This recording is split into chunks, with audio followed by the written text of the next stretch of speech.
날마다 말씀과 함께 2월 4일 화요일 가정예배를 시작합니다. 찬송가 187장 비둘기같이 온유한 1절과 4절만 부르겠습니다.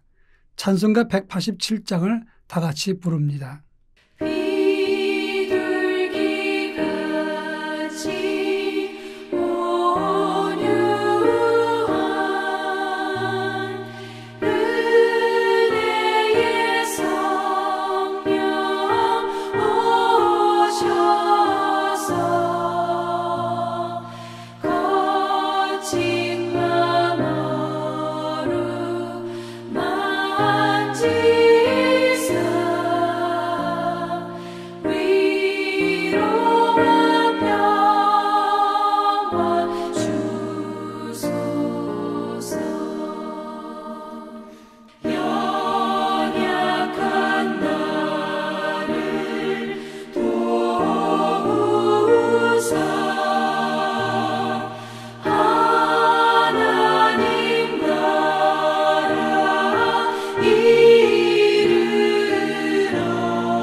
이 시간 우리에게 주시는 하나님 말씀은 신약성경 고린도전서 14장 13절로 19절입니다.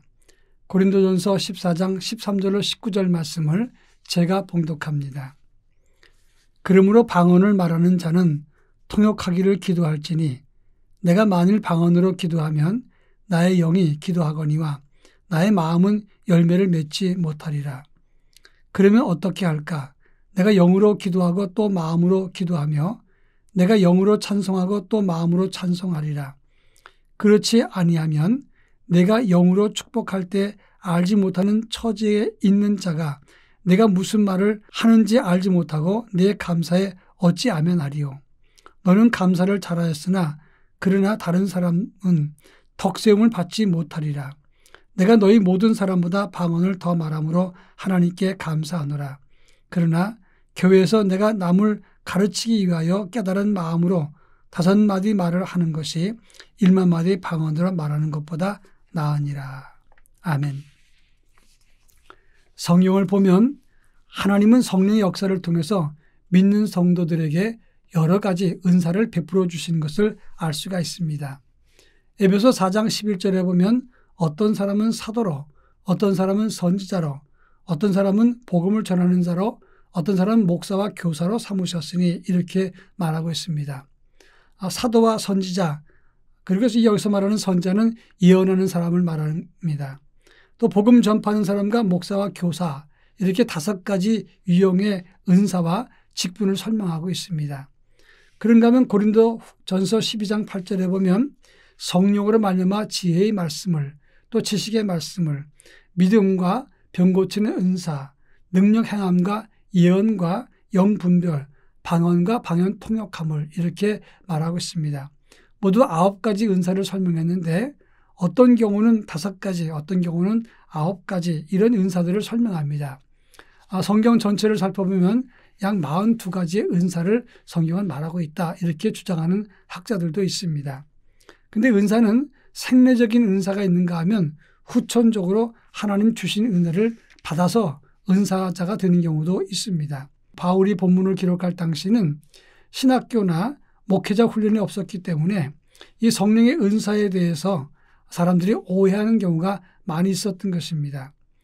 성령의 은사는 하나님의 능력을 행하기 위해서 하나님이 사용하시는 도구가 되는 것입니다. 그런데 문제는 고린도 교회에서 방언하는 사람들이 있었는데 그것을 하나의 계급처럼 생각을 하고 방언하는 사람들은 방언하지 못하는 사람들을 이렇게 상대적으로 낮춰보는 경향이 있었다고 하는 것입니다.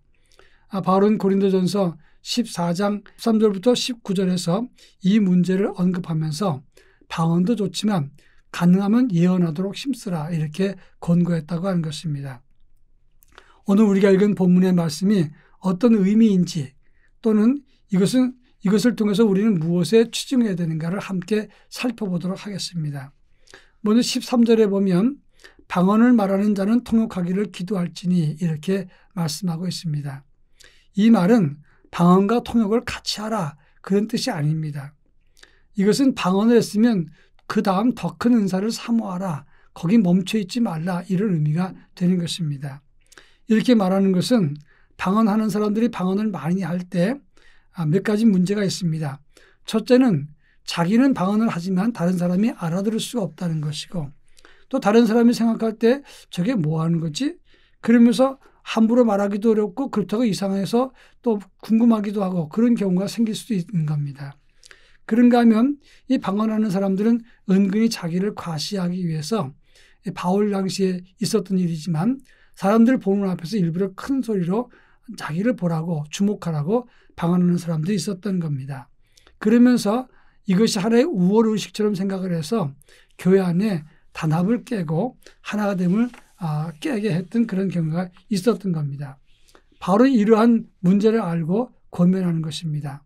그러면서 말하기를 방언은 하나님께 사람이 알아들을 수 없는 것이지만 하나님께 드리는 것이고 본인도 무슨 기도하는지 모르는 경우가 많다. 그러니까 이것은 개인적으로 자신을 세우는 기도가 된다라고 설명했던 겁니다. 그러면서 18절에서 바울은 내가 고린도 교인들보다 더 방언을 하니까 내가 이같이 권고한다 이렇게 말합니다. 만약에 바울은 방언을 못하는데 고린도 교인들이 방언을 한다면 바울이 방언에 대한 이야기를 할 때 고린도 교인들이 뭐라 그러겠습니까? 방언도 못하는 사람이 우리한테 가르치려고 이런 반발을 할 것입니다. 그러나 바울은 그들보다 훨씬 더 많이 방언하는 그런 사람이었기 때문에 너희는 내가 권면하니 받으라.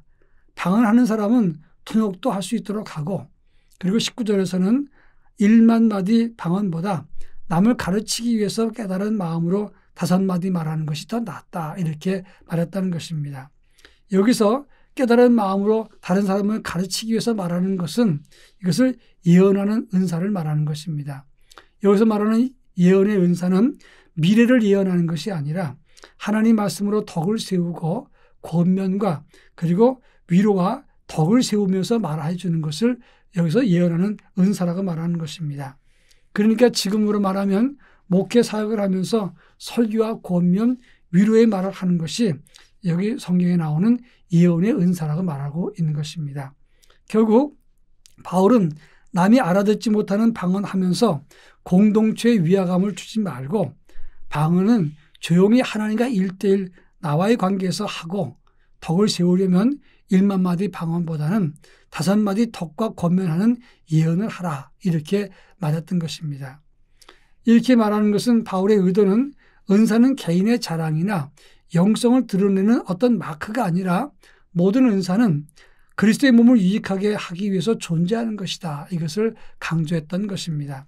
그래서 이런 모든 은사는 에베소 4장 12절의 말씀을 통해서 보면 이는 성도를 온전케 하며 봉사일을 하게 하며 그리스도의 몸을 세우게 하렵니다. 이렇게 말하고 있는 겁니다. 그러니까 성령을 따라서 많은 은사들이 있는데 그 은사의 최종 목적은 성도를 온전케 하는 것입니다. 이 온전케 한다는 말은 카타르티조라는 단어인데 찢어진 것을 꿰맨다 그런 뜻이 의미가 있는 겁니다. 그물을 깁는다 그런 뜻인데 상처나고 힘든 사람들을 싸매어줘서 온전한 믿음으로 세우게 하는 것이 그것이 은사의 목적인 겁니다. 그리고 두 번째가 오늘 본문에 보면 봉사일을 하게 하며 그랬습니다. 그러니까 은사는 봉사하는 데 쓰는 거지 개인의 영성을 드러내거나 자기 혼자 즐기기 위해서 은사를 사용하는 것이 아닙니다. 마지막으로 교회를 유익하게 하기 위한 것이다 그랬습니다. 그러니까 은사의 목적은 누군가 상처난 사람을 꿰매어주고 봉사하고 교회를 세우는데 은사가 필요한 것이고 은사는 그렇게 사용되는 것이다. 그렇게 말할 수 있는 겁니다. 방언을 하든지 통역을 하든지 능력을 행하든지 예언을 행하든지 어떤 것이라도 모두 다 하나님께 영광을 돌리면서 공동체의 유익과 교회의 유익을 위해서 해야 된다는 것을 말하는 것입니다. 금년 한 해 우리도 성령의 능력을 따라서 은사를 경험할 수 있길 바랍니다. 그리고 그 은사를 통해서 하나님의 교회를 바르게 세우고 동시에 섬기고 봉사함으로 영혼을 살리고 생명을 살리는 하나님의 의로운 도구로 쓰임받을 수 있기를 바랍니다. 모두가 은사를 가지고 구하되 더 큰 은사를 사모하는 신령한 하나님의 거룩한 자녀가 되기를 바랍니다. 기도합니다. 사랑 많으신 하나님 아버지, 하나님의 나라는 많은 은사자들이 협력하여 이루어가는 것인 줄 압니다.